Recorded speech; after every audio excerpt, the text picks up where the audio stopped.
Well, hello! Michael here. Looking again today at Psalms 39. Psalm subtitled, What is the measure of my days? And we're focusing on verse 8 through to 11. Let's go ahead and read those verses. Verse 8. Deliver me from all my transgressions. Make me not the reproach of the foolish. Verse 9. I was dumb, I opened not my mouth, because thou didst it. Verse 10. Remove thy stroke away from me. I am consumed by the blow of thine hand. Verse 11. When thou with rebukes dost correct man for iniquity, thou makest his beauty to consume away like a moth. Surely every man is vanity. Selah. And so we look to the treasury of David as written by Charles Spurgeon for the Exposition. Verse 8. Deliver me from all my transgressions. How fair a sign it is when the psalmist no longer harps upon his sorrows, but begs freedom from his sins. What is sorrow when compared with sin? Let but the poison of sin be gone from the cup, and we need not fear its gall, for the bitter will act medicinally. None can deliver a man from its transgressions, but the Blessed One, who is called Jesus, because he saves his people from their sins. And when he once works this great deliverance for a man from the cause, the consequences are sure to disappear too.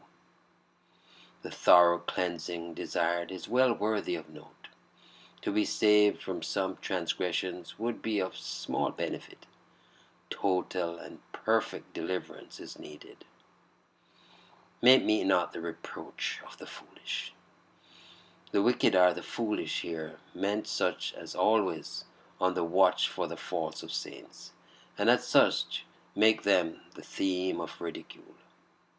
It is a wretched thing for a man to be suffered to make himself the butt of unholy scorn by apostasy from the right way. Alas, how many have thus exposed themselves to well-deserved reproach? Sin and shame go together, and from both David would fain be preserved. Verse 9. I was dumb, I opened not my mouth, because thou didst this. This had been far clearer if it had been rendered, I am silenced, I will not open my mouth. Here we have a nobler silence, purged of all sullenness, and sweetened with submission. Nature failed to muzzle the mouth, but grace achieved the work in the worthiest manner. How like in appearance may two very different things appear. Silence is ever silence, but it may be sinful in one case and saintly in another. What a reason for hushing every murmuring thought is the reflection, because thou didst it. It is his right to do as he wills, and he always wills to do that which is wisest and kindest. Why should I then arraign this dealing? Nay, if it be indeed the Lord, let him do what seemeth him good. Verse 10. Remove thy stroke away from me. Silence from all repining did not prevent the voice of prayer, which must never cease. For all probability, the Lord would grant the psalmist's petition, for he usually removes affliction when we are resigned to it. If we kiss the rod, our Father always burns it. When we are still, the rod is soon still. It is quite consistent with resignation to pray for the removal of trial. David was fully acquiescent in the divine will, and yet found it in his heart to pray for deliverance. Indeed, it was while he was rebellious that he was prayerless about his trial, and only when he became submissive did he plead for mercy.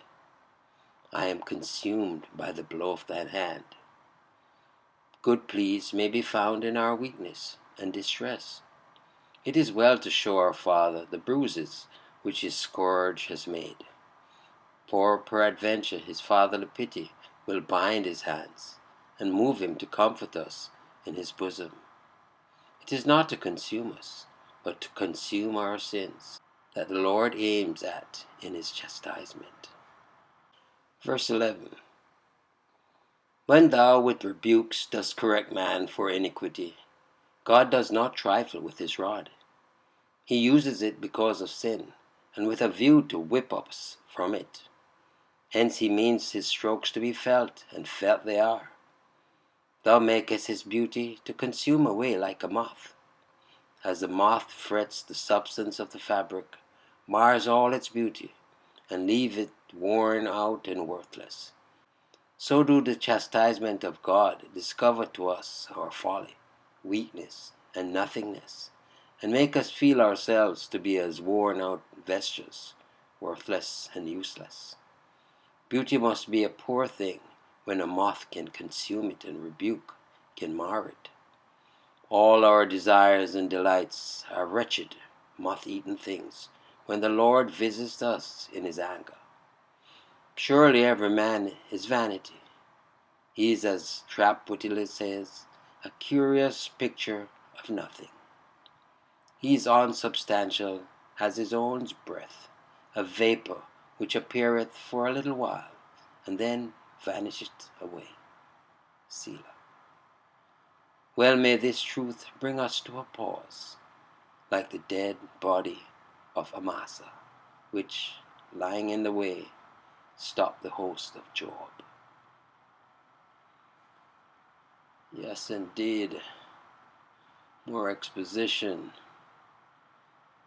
painting the picture that we need to have a real sense of, to measure our days and recognize how trifling a thing is our lifespan. So much so that we must put it to the best use, submit to God, and be led by his Spirit. Well, trust you enjoyed the meditation.